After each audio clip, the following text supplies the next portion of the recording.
when I was growing up, there were very few writers coming out of Pakistan who were getting published in the English language, in London and New York and places like that. I mean, there was one who, we all knew of, but it seemed like it's really an exception. And this kind of thing doesn't happen. So I used to say to myself, if I have one novel published by the time I'm 35, that's my life's ambition done. I don't care if no one even reads it, as long as I know someone published it and I can have a copy. As it happened, by the time I was 35, I was on to my fifth.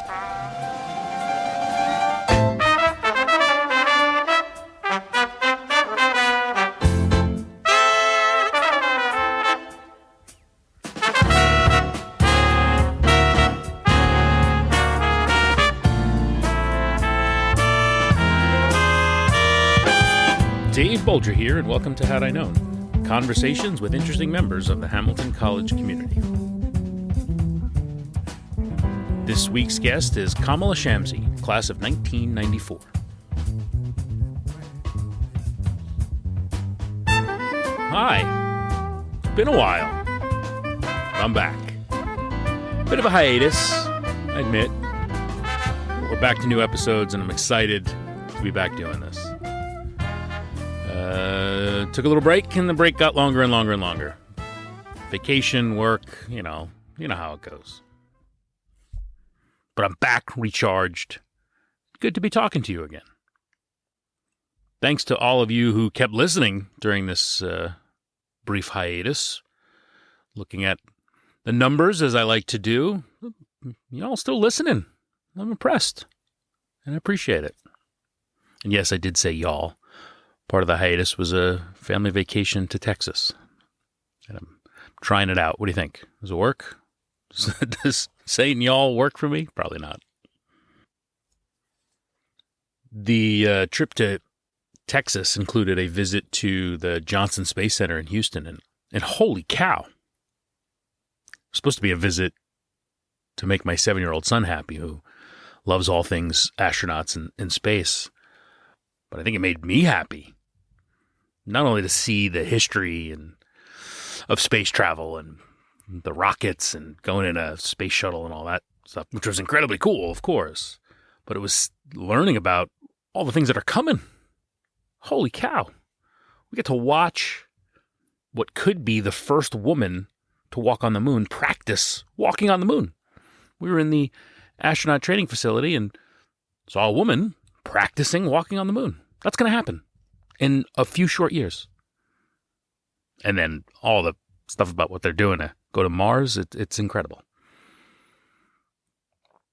So if anyone out there either is or knows of a member of the Hamilton community connected to all that's going on with space travel, let me know. I have lots of questions.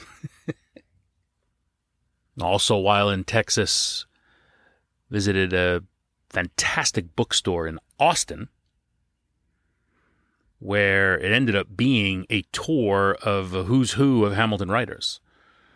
Books displayed all over. I kept finding Hamilton writers. It was pretty awesome. Several of which have already been on this show, including Chris Holm, class of 99. Congratulations to Chris on the release of his new novel, Child Zero. It's been out about a week and is already generating incredible buzz. Amazon had it listed as an editor's choice. And a guy you may have heard of by the name of Stephen King tweeted about it, talking about how much he liked the book. So why don't you be like Stephen King and go buy that book? And while you're at it, check out the conversation I had with Chris, where he talks a little bit about his new novel, Child Zero. You can get that wherever you get your podcasts or at hadiknown.buzzsprout.com. And speaking of writers prominently displayed at Book People in Austin, Texas, which is, again, a great bookstore, and I highly recommend it if you're in Austin. But prominently displayed at that store was this week's guest, Kamila Shamsie. Kamila's list of accolades is far too long to read. It would require its own episode. But they include being named to the list of 20 best young British writers in 2013, an Anisfield Wolf Book Award, and a Women's Prize for Fiction. She's published 7 novels. Her 8th novel, Best of Friends, comes out in September, but it's available now for pre-order. We'll have a link in the show notes for that. And you'll hear a little bit about that coming up in this conversation. I peppered her with questions about her process, so if you're interested in hearing how someone so successful does what they do, then this one's for you. So I hope you enjoy this conversation with the incredibly talented Kamila Shamsie, class of 1994. Thank you so much for doing this. I very much appreciate it. No problem. Everyone talks about how Hamilton teaches people how to write and produces writers. But when you get to actually speak to someone who truly is a writer, it's very exciting. And I'm always envious of those who are able to publish and then have the success that you've had. So I look forward to sort of sharing your story with us. Thank you. Starting with Hamilton, how did you end up there?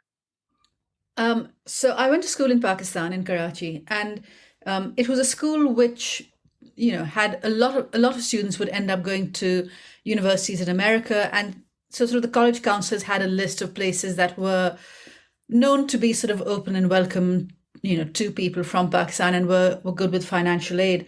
And as it happened, the year I applied, a new scholarship was instituted, the Raphael Scholarship, which was specifically for women from Pakistan. And there's a rather tragic story behind why it happened. Arnold Raphael, who was a Hamilton graduate, was America's ambassador to Pakistan in 1988 and was on a plane with the country's military dictator, General Zia, when a bomb went off and to kill the president, but it also killed Arnold Raphael, and his family, rather than, saying Pakistan is a terrible country, we want nothing to do with it, actually instituted this scholarship. So I was the first recipient of it. Wow. And what, if anything, did you know of Hamilton? So, as I said, people from my school had been going before. I mean, almost every year, at least one kid would go. Okay. And I have a sister who's 2 years older. So there were a couple of people from her class who'd been. And so, word filtered through. But, this was sort of pre-internet age. Right. So, I knew the catalog. I knew that catalog cover, and I still remember it, which had this sort of, amazing autumnal scene of just, these trees that are all orange and red. And, people did say, oh, upstate New York, it's cold, but you had no idea till you got there. But what I knew was that I knew it was a small liberal arts college with a very good reputation. And I knew that their English department was supposed to be very good, and that they had, these writing intensive courses and, and that they had creative writing courses, which not everyone did at the time, which I was interested in right away. And I knew that the people who'd been there from my school liked it. But beyond that, I knew very, very little. And you did get that beautiful leaves changing color experience for about a week. You did, and during that week, I mean, Root Glen was so beautiful to walk in, and you appreciated that week so much for knowing what would follow. But I mean, that first winter, I got to tell you, I went back to Karachi for the winter holidays, and it hadn't been so bad the fall semester. And I went back to Karachi, and I came back mid-January and flew into Syracuse, and then I must have flown to Syracuse and then got down to Hamilton somehow. And when I left Karachi, it was 80 degrees in Karachi, and I got to Clinton, New York, and it was minus 20. 100-degree change in the course of, one day. Yeah. So I don't know. Winter, I remember that first winter just being in shock, and it made me the most unfashionable person in the planet, because all I cared about was being warm. And so I'd walk around wearing, 7 layers, looking like a Michelin man or something. I don't think the human body is made to withstand a 100-degree swing in temperature. I don't think so. Yeah. So you said you were excited about the focus on writing. Writing was something that was a passion for you even then? Yeah, I'd always known I wanted to do it. I mean, from the time, apparently I was 9 years old when I first declared to my parents I'm going to be a writer. Wow. But yeah, it was always the thing that I wanted to do. My mother, was and is a writer. So I grew up with a sense of, that is one possible thing you can do in your life. And I loved books. They were my overriding passion. So yeah, I always wanted to do it, and there was this strange thing, creative writing, that seemed possible in American colleges. Interesting. And is that what you jumped into when you arrived after Um, you layered up? Australia, yeah, pretty much right away. I mean, and I was, one of those great strokes of good fortune that can arise in a person's life is, it was a very tiny creative writing department. You had like 3 or 4 people in it. But what we did have at the time was this remarkable man who was a Kashmiri poet, Agha Shahid Ali. And we used to joke about the fact that, he's from Kashmir and I'm from Pakistan, and we had to come to Clinton, New York to meet. And he was an extraordinary teacher. And of course, as I'm sure practically everyone you'll speak to will tell you, that the astonishing thing about a Hamilton education is that relationship between professors and students, and the small classes, and how much interest they take on you. I mean, I had, I had applied to Ivy Leagues as well, and was at first sort of disappointed by not getting in, and then I remember fall break, first year, meeting up with some of my friends in Boston and realizing that they were in classes of, 100 people being taught by TAs, while I was being invited to have dinner at, professor's house. Right. Easy to get lost for many students in those large environments, for sure. Weather aside, what kind of culture shock was it for you to come to tiny upstate New York from Pakistan?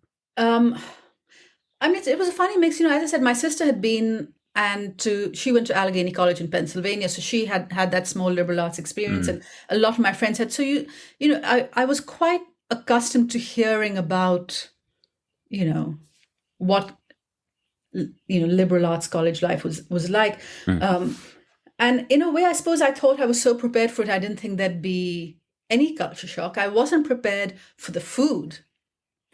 I mean, now, of course, the dining halls are much better. But back in the early 90s, I remember sort of day 2 going into McEwen Dining Hall and looking at something, and it was called Noodle Sneeze. And it did look like someone had sneezed up some noodles. And I thought, where am I? Where are the I used to have chicken noodle soup, and I just drown it in Tabasco sauce. And then I'd have frozen yogurt after. That was, meals for a while. And I mean, there are, obviously small things, but that you get used to. But also, if you do go from one place to another, you arrive sort of accustomed to the idea that, here's a new set of circumstances and surroundings, and let's see what this would be like. And I had the good fortune of having traveled a fair bit. So the idea of landing up in a new place, and you figure out, what the rules are. But you also know, as you always do, that you arrive in a new place and what you need is to make friends. And as soon as that happens, you're fine. Yeah. And in the beginning, the first couple of weeks, actually, it was, there were 2 or 3 students from Pakistan. There were quite a few from India. And I think the Indian and Pakistani students recognize that, when you arrive in America, it's not culture shock in a sense of what is this place. It's more like you miss food that's familiar. And you miss, even though English was always the primary language of interaction, I was accustomed to being able to be around people who also knew Urdu, and to be able to talk about things, and have a sort of similar sense of a banter and sort of assumptions. And it was quite useful the first couple of weeks to be eased into it by having the company of these other South Asian students, and who would give you sort of, some useful advice, like have chicken noodle soup with Tabasco. But then very quickly, my roommate and my hallmates, they became, people I was hanging out with all the time. And as soon as that happens, it becomes a transformed experience. Yeah. It seems trite to say, given the change that you had gone through coming from where you went to. But I mean, even my experience just growing up in New York, going up there and going to school with people from all parts of the country, everyone comes with different regional biases or regional experiences that it felt like that first year is trying to figure it out. And as you said, figure out the rules. Yeah. And I like what you said about, if you do like to travel, there is an element of part of the adventure is getting to a place and figuring out how it all works. And I guess if you have that adventurous mindset, you can acclimate, or at least manage your way through it. Well, the first morning, I mean, I'll never forget this. My roommate, who then became a very close friend, but this was sort of day 1, we were living together. And day one, we both, or to the first morning, we both woke up homesick. And she said, I wish I hadn't gone to college so far away. All my friends went, she was from New Hampshire. And I said, how far is it? How long did, and she said, it's like a 6-hour drive. And I was like, okay. She said, and she looked at me, she said, how long? And I said, maybe 20 hours by plane to New York and then, onwards. And we just started laughing. But there was also something, that moment of actually, we were both homesick, whether you're homesick for 5 hours away or you're homesick for another time zone. That's right. It is the college experience. That's exactly right. And then how long do you think, as you're going through the process at school, do you start to really identify your voice as a writer? It's a good question. I mean, I think what was really important was early on, as I said, to go back to Agha Shahid Ali, was to have someone who was a very serious and well-regarded writer, who was looking at things I was writing and responding to them in the way that made me feel, okay, it's not just that, when I was in school, I was, a good writer in my year or in my school, but to have someone who really knows writing, talk to you in a way that suggests he thinks you've got something, that mattered a lot. I suspect finding my voice didn't happen for quite a while, because I think in the first few years I was doing quite a lot of experimenting as well. And I think at that early stage you're very influenced by other writers, and you read one book one day and the next day you're trying to write like that. And I think that's actually a very good thing to do at an early stage, is to try out other people's jackets, let's say, before you figure out the one that is going to be tailored to you. That's really interesting. And was writing novels and getting published the goal then? It was the dream then. The dream. It was the dream. But there was a way in which it also seemed so improbable, because when I was growing up, there were very few writers coming out of Pakistan who were getting published in the English language, in London and New York and places like that. I mean, there was one who, we all knew of, but it seemed like it's really an exception. And this kind of thing doesn't happen. So I used to say to myself, if I have one novel published by the time I'm 35, that's my life's ambition done. I don't care if no one even reads it, as long as I know someone published it and I can have a copy. As it happened, by the time I was 35, I was on to my 5th and able to earn a living from it. So that worked out fine. But the first novel that was published started as a short story at Hamilton. I think I was either junior or senior year, and I wrote this 4-page short story. So the story that's going to follow is going to say more about, again, that remarkable relationship of professors and students at Hamilton. I graduated in 94. And about 3 months after I graduated, there was a creative writing sort of mini conference at Hamilton involving a lot of colleges from the area, but was being organized by Shona Ramaya, who had been my thesis advisor. And I was at UMass Amherst by then doing an MFA. And she got in touch with me and said, she said, I know you've graduated, but, you're still one of us, just come. And she also said, remember that one story I really liked? I said, yeah. She said, well, we're having some agents come in, and all the students who are participating are submitting one story to an agent. So submit that story. And I submitted that story, and there was an agent who got a pile of stories. And I was really lucky, because I saw the whole pile of stories, and it wasn't, they were just not as good as I know a lot of stuff coming out of Hamilton very often is. So mine looked particularly good, I think. And as a result, this agent from London who came along spent the whole session talking about how wonderful my story was, and everyone else in the room hated me. But it gave me the confidence to go and talk to her afterwards. And she said, I really like your short story, turn it into a novel and send it to me. Wow. And I did. And that became my first published novel. And did you ever envision that story could have or would be a novel? I knew two things. I knew that it was a story that I didn't quite feel done with. I mean, I kept thinking about it in a way that I wasn't thinking about my other, there were images in it that kept coming back to me. And I also knew that once I got to grad school, I wanted to work on a novel. I mean, through Hamilton, I'd been working on short stories and poems, but I knew that writing a novel was really what I wanted to do next. I just didn't know what the novel would be. And so when she said, turn this into a novel and send it to me, I thought, well, okay, there's, someone handing me an idea I can work with. Yeah. And I think the important part was it really was a story that still felt lodged inside me somewhere.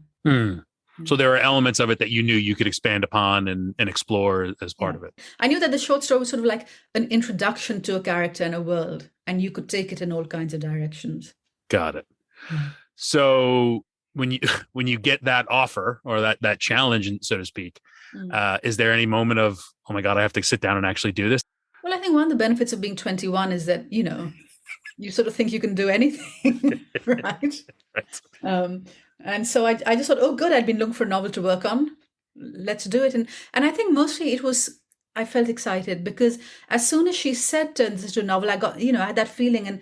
And all these years later, I still recognize as a writer that feeling when you hear someone say something and it lands inside you in a way that yes, that there's a possibility there. And that it's not someone asking you to do a thing that your brain isn't interested in tackling. So it was just a question of, and, I also knew that, I didn't know that it would turn into a novel that was any good. That part I didn't know. And it wasn't at first. The first draft was not very good, but my first drafts are never very good. The first draft just needs to have enough potential in there that you can then go back and rework and get something out of it. Maybe as a creative writer at Hamilton, you were used to getting notes and feedback from professors. As you start to go through the process as truly a professional writer, getting notes from editors and or your agent, was that an adjustment, or would that help in the process, do you think? It helped enormously. I think that those writing workshops really, really helped because I remember the beginning of the workshop process.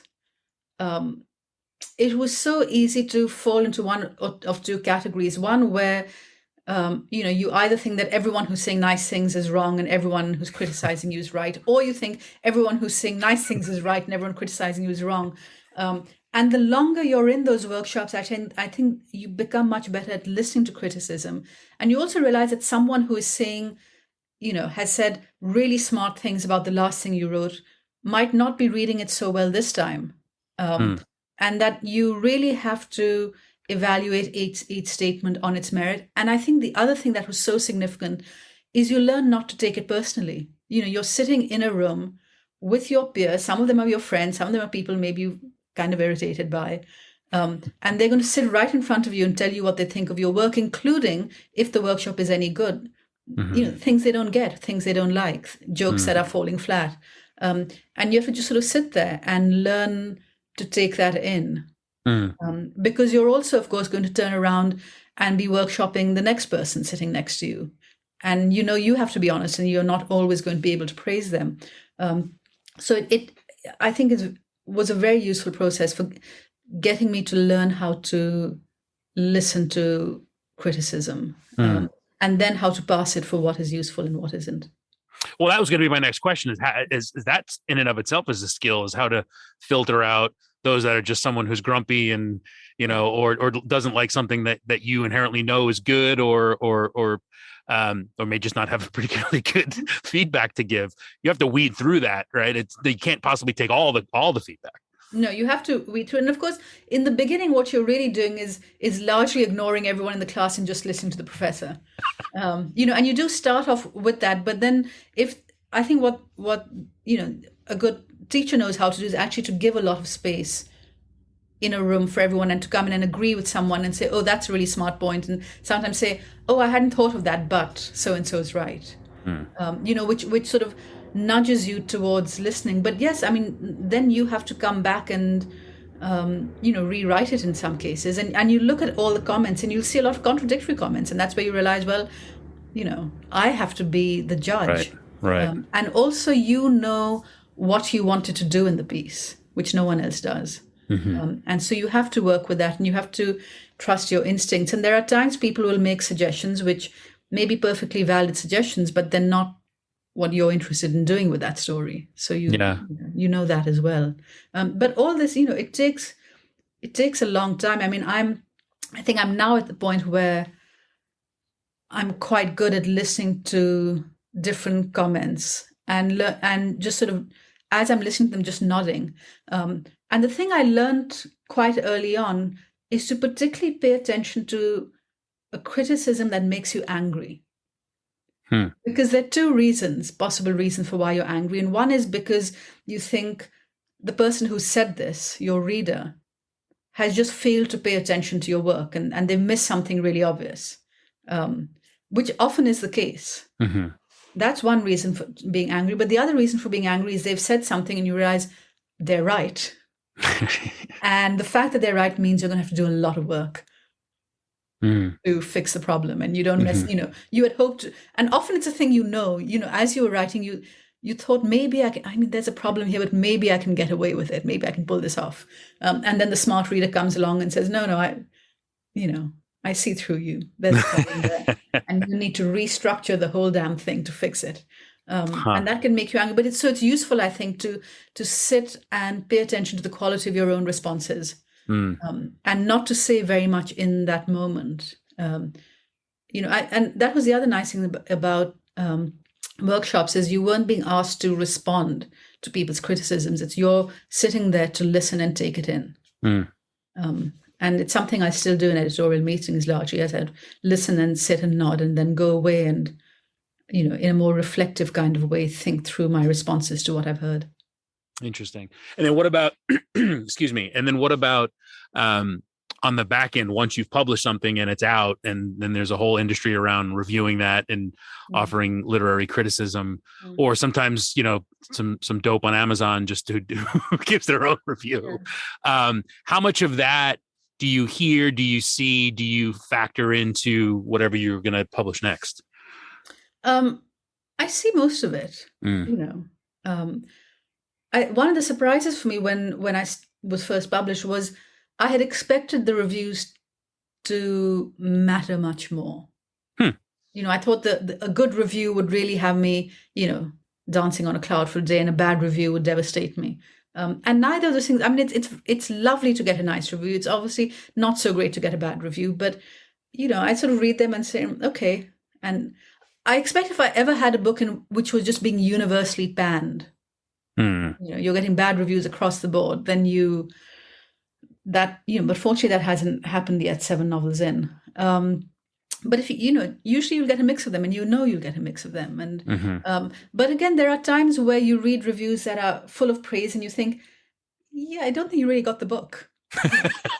And there are other times where there'll be some form of criticism and you'll think, ouch, but you have a point. And again, I think that comes out of that workshop training.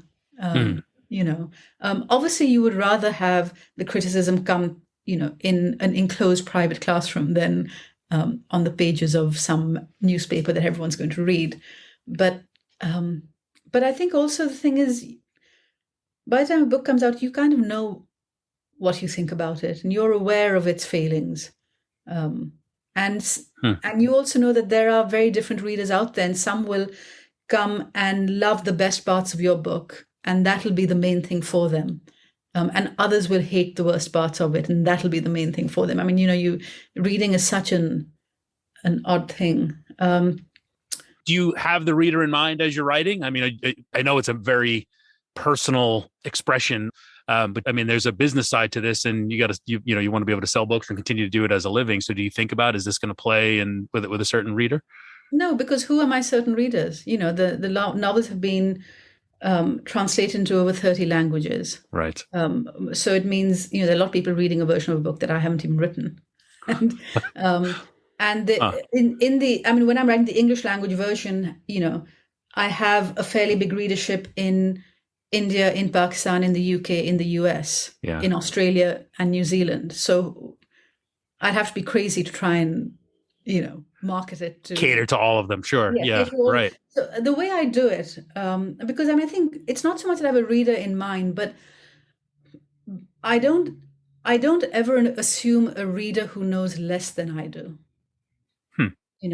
I don't assume a reader who needs to be instructed. My hope is always that somehow there's an imaginary reader who knows more than I do about everything I'm writing about, whether it is, from the factual stuff, whether it's politics and history, to the technical stuff. So, I'm imagining a reader who knows more about writing a novel than I do. And I want that reader to read me and think, yeah, you did all right. Huh.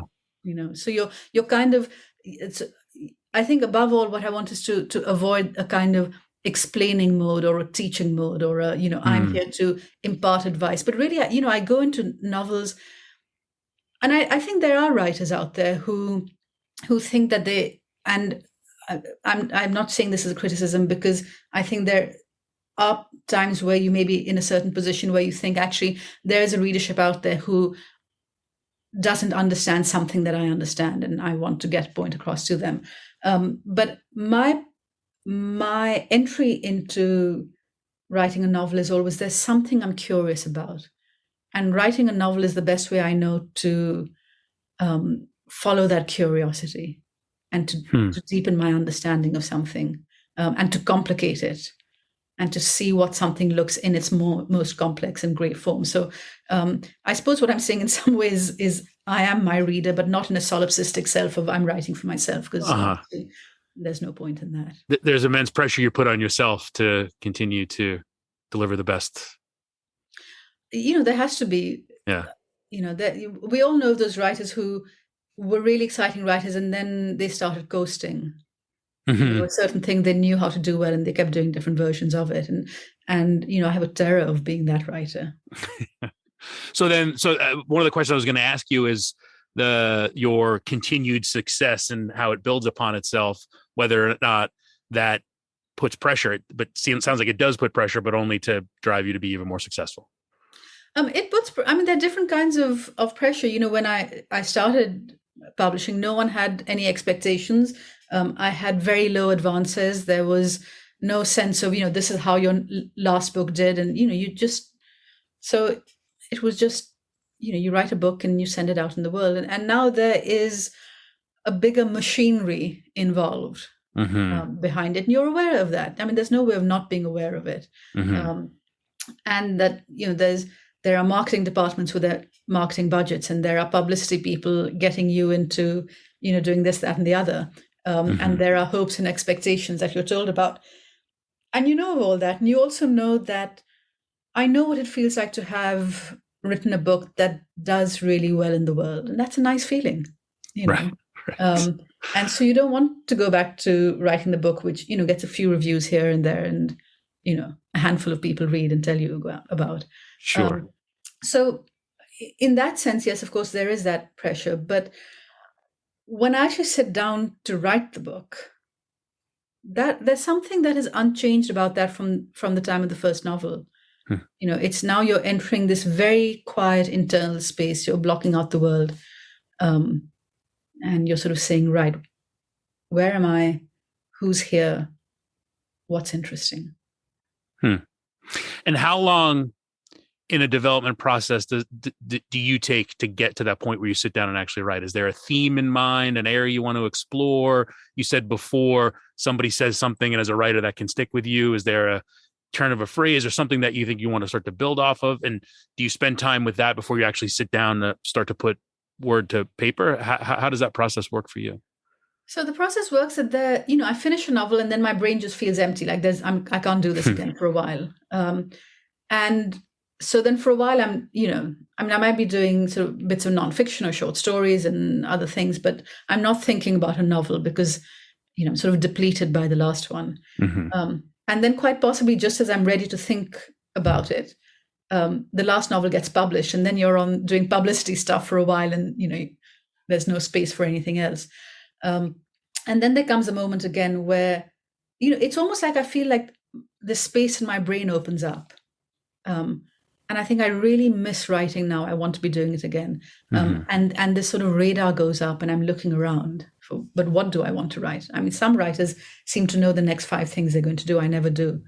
And as this radar is up, certain things just come to my brain, and it might be a line, it might be an idea that I'm interested in, that I can see, that you could follow through the lives of characters.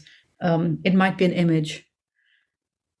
And I just give it months, because some images appear and then they're gone. So I don't sit and write anything down, because I want to see whether that originating impulse, whatever it is, whether it's an image or a conversation or an idea, whether it has staying power. Interesting. If it has staying power, basically what happens is over time, other ideas and images start to attach themselves to it, and it becomes a slightly larger mass. And then there's a point where, I still don't know exactly what it is or what it's going to be, but I can see a beginning. And then I sit down and, write a first page. And then beginnings are awful because because I start knowing so little. I'm really one of those writers who makes it up as I go along. And so I'm starting with very little. And so the beginning is very, very slow. And, I'm sort of trying to figure out what is the story here? Who are the characters? What is this all about? And then you hit a point where, you're sort of in your stride. And it all moves much more quickly. So you talked at the beginning there about your brain being empty and shutting off. I've heard other writers say, I have to write every day, whether it's good, bad, or ugly, just to get down. Sounds like I have never met this writer. I have many friends who are writers. I have not met a single writer who takes that line, but I've heard of them. I've heard they're out. Maybe that more of them are American writers with a greater work ethic. Those of us from South Asia and living in London, really, we're quite happy to say, "Oh, I'm not working today. Let's go and have lunch." Very funny. Well, I guess you need to recharge, right? Step away and recharge and find the inspiration. That makes sense to me. I think it's also useful because my first 4 novels were actually written very much back to back. I barely finished one when I had the idea for the next. And what I did find was that it meant that one novel would sort of bleed into the next, or things that had been sort of themes or something, the structure, was sort of coming into the next one. And I realized that actually what I want also is time to sort of empty my brain of the last one. And to sort of have that really completely blank canvas. But yeah, everyone's temperamentally different. I will say when I do start working on a novel, at that point, I'm sitting down every day, 5 days a week. How much writing I get done varies from one day to another. Some days it'll be 200 words, and some days maybe they'll all be deleted by the end of the day. And then as I move further into the process and it's all becoming more fluid, it could be 1,000 words, 1,500 words. Interesting. And then you mentioned the machine element of this. Once you start to have success and the publishing machine, in that chase for the business side of it, do you get pressure for give us another Home Fire or give us something else that's similar to the one you had before to sort of chase that success? I know that's not your style of writing. But do you feel that pressure from the business side to replicate that success? No, because my publishers are not stupid. It's very stupid to say a thing like that to me. Okay, good. Yeah. I'm very lucky. I work with extraordinary editors, and they're editors who really love books and love writing. Both my American editor, Becky Salatan, and my UK editor, Alexandra Pringle, I'm so lucky to work with them. And they, they're really passionate about books. And about writers and letting, sort of allowing a writer's career to develop.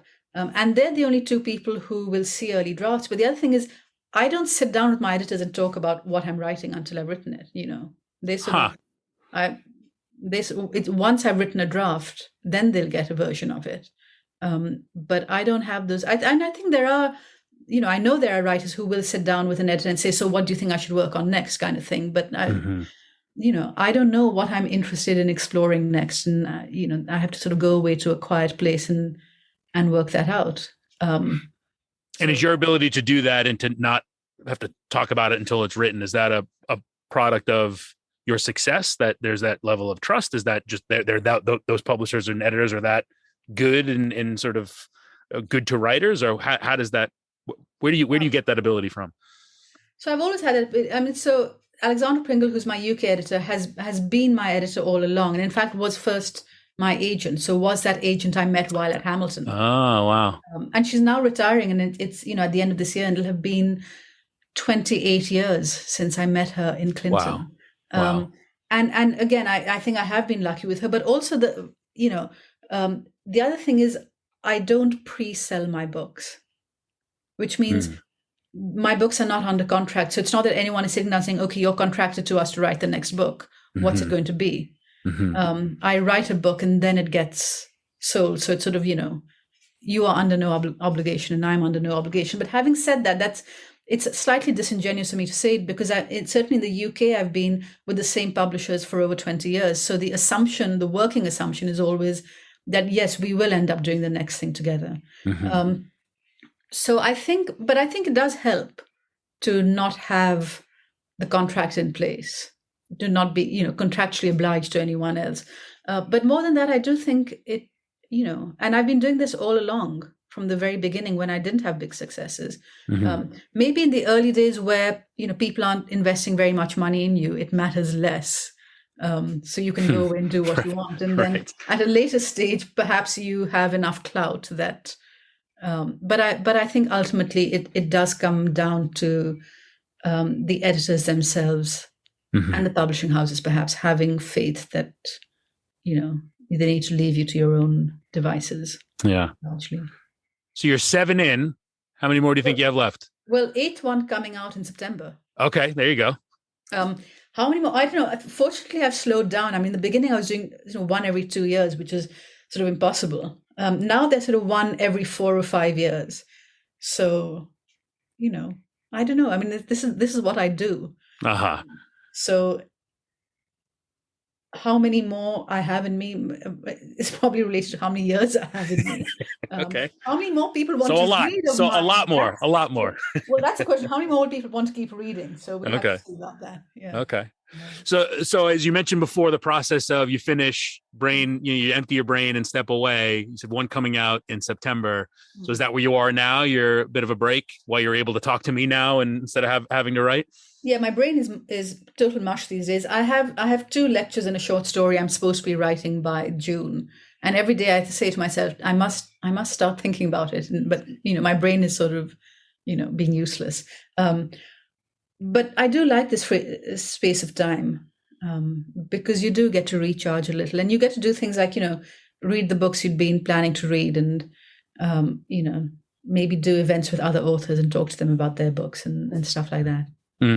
When as a reader now, are you able to just read as a fan, as a reader, or do you find yourself being critical of the writing as a writer?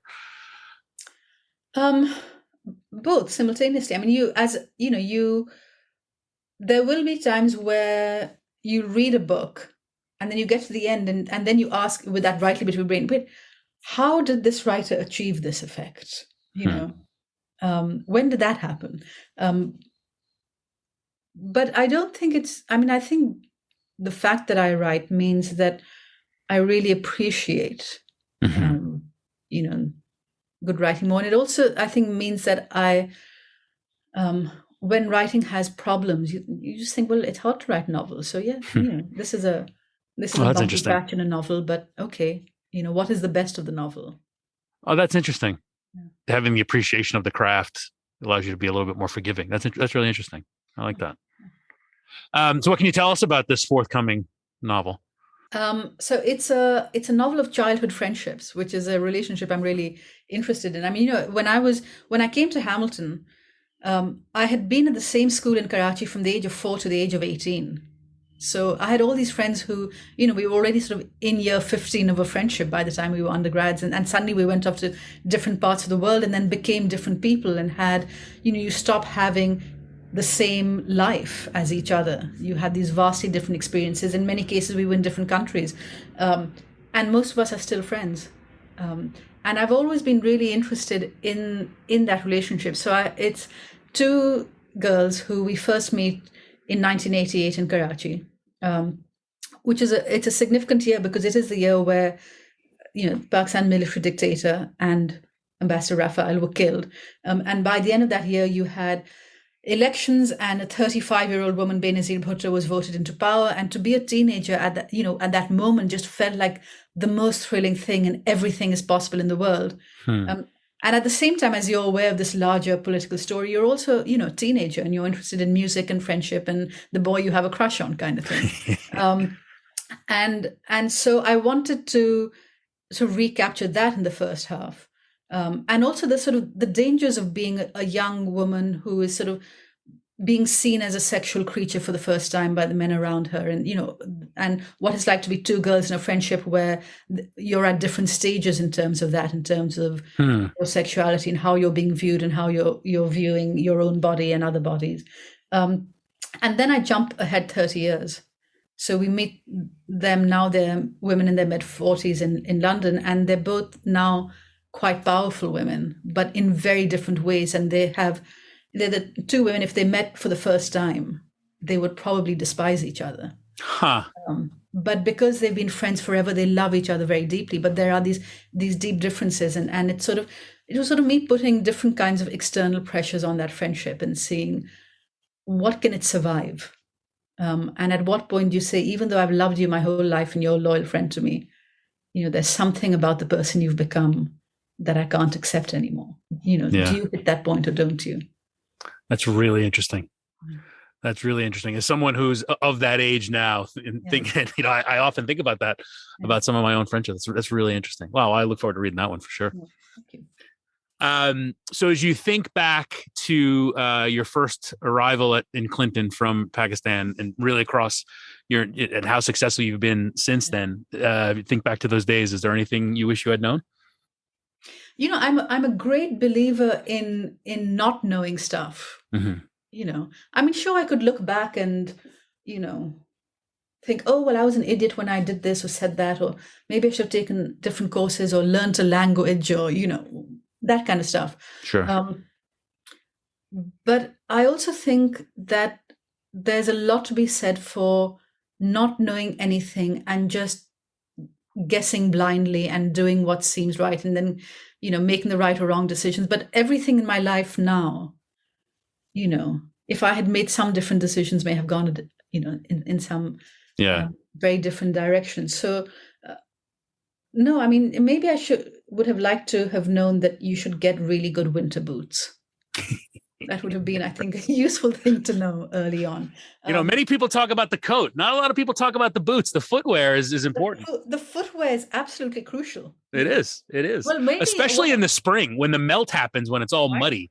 That was the most important. What the thing they don't tell you, because I had one really good winter coat, and then one day I went out. It was a rare sort of going off campus, because I had a friend who was a junior who had a car, and we went to some Italian restaurant, and I got pasta sauce down the winter coat, and that was my only winter coat, and it was February, and there was a dry cleaning place in Clinton right at the bottom of the hill, and they had this big sign outside saying, 1 day dry cleaning. And I thought, well, one day I can handle it. So I took the jitney down and handed it to the woman. She said, it'll be 6 days. And I said, but you say 1 day only. And she looked at my coat with such disdain and said, it's going to need a lot of work. So have a friend who'll lend you their spare winter jacket. There you go. That's a good one. That's a good tip.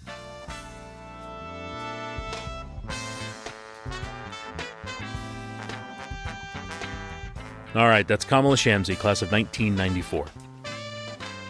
She said in there that she assumes the reader knows more than she does. Well, after talking to her, I feel like I can't read her next novel so as not to let her down by being a reader that clearly doesn't know more than she does. She's a brilliant woman. Obviously incredibly talented and very patient to put up with all my questions. My thanks to Kamila for joining this week. You have been listening to Had I Known on WHCL-FM, Clinton, New York. HadIKnown.buzzsprout.com. Had I Known Show on social media. As always, my thanks to Dr. Michael Woods for supplying the music on this show. And, once again, Doc is going to play us out. Hope you enjoyed the show. We'll talk to you next week.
Had I Known podcast show on your radio or take it to go.